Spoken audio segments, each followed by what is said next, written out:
Welcome back to my channel. If you're new here, my name is Katrina and this is Diesel. Diesel is a 3-year-old quarter horse gelding, reining bred. I got him in May and it's now September, and we've just been plugging along on getting him to be a finished reiner. He was broke when I bought him, but not finished. So that's what we're working on. And in like end of July, middle of August, I was trying to push some more complicated maneuvers, flying lead changes being one of them for sure, and just realized that we don't quite have the fundamentals good enough to be doing that. And so for the past 2 weeks or so now, I've put him back in a snaffle bit. I was riding him in a shank bit, in a correction bit, put him back in the snaffle, and we're just working on fundamentals because I really think that's going to help us in the long run to be able to do the things that we want to do, like run a reining pattern successfully.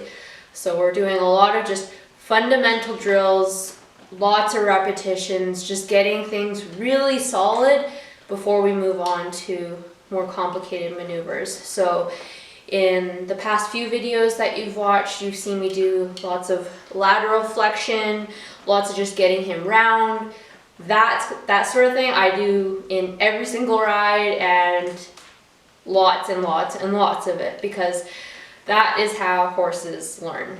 I might split it up over a ride, so I might ask for a bit here, go do something else, go ask for it again a little bit later, but just that constant repetition is how a horse learns. And especially in the past week, I feel like we've come a long way in terms of just like overall softness and whatnot, which being soft, being round, having that horse respect when you pick up a soft feel on the reins, all of that is really, really important for just getting your horse in an athletic position to be able to do those fancier maneuvers like your sliding lead change, like your sliding stop, your spins, all those things.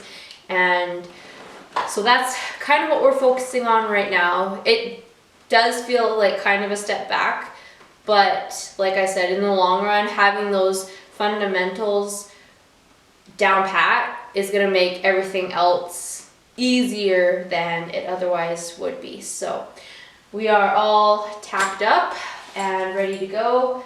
Western rawhide saddle, 5-star saddle pad, classic equine, leg protection.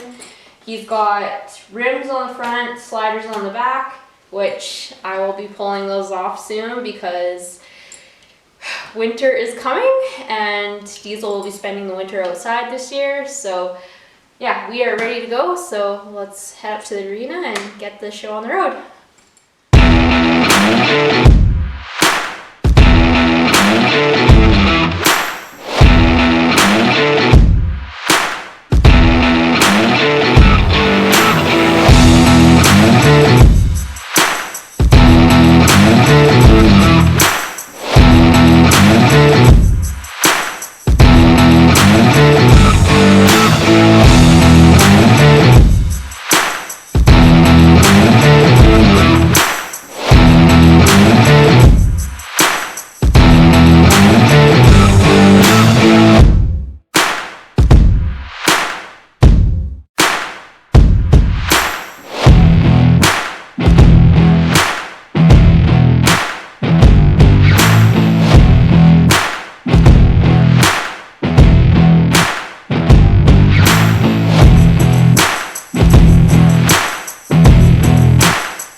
welcome to another riding voiceover.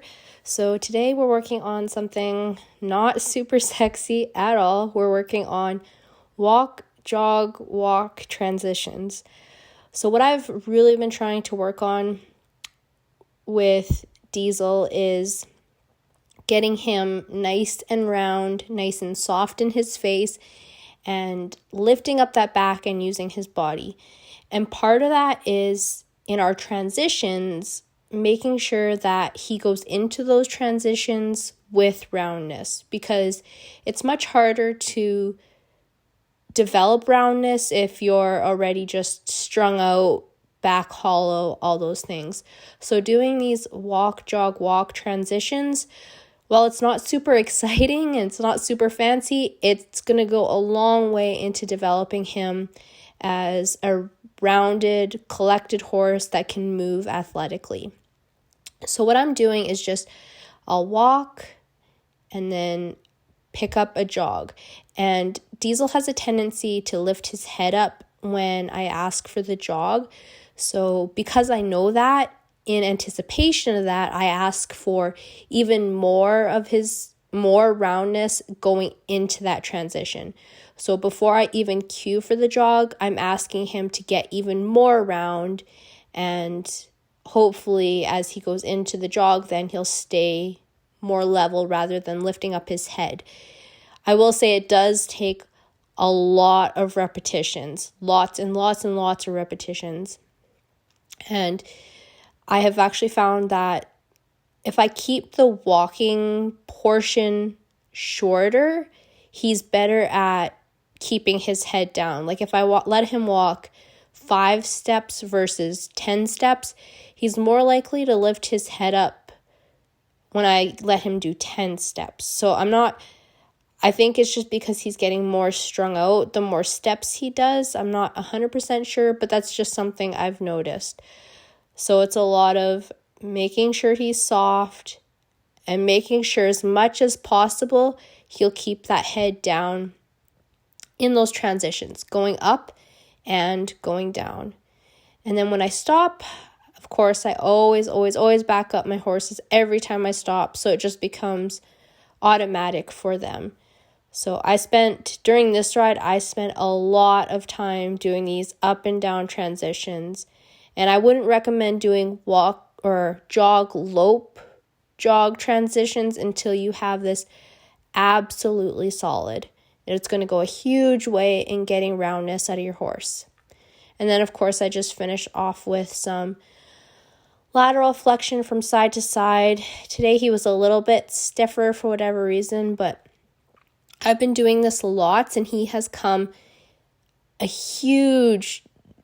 he's so much better with lateral flexion now. And I'm just waving to my mom. She was coming to have a watch. So hope you guys enjoyed this voiceover, and we'll see you next video.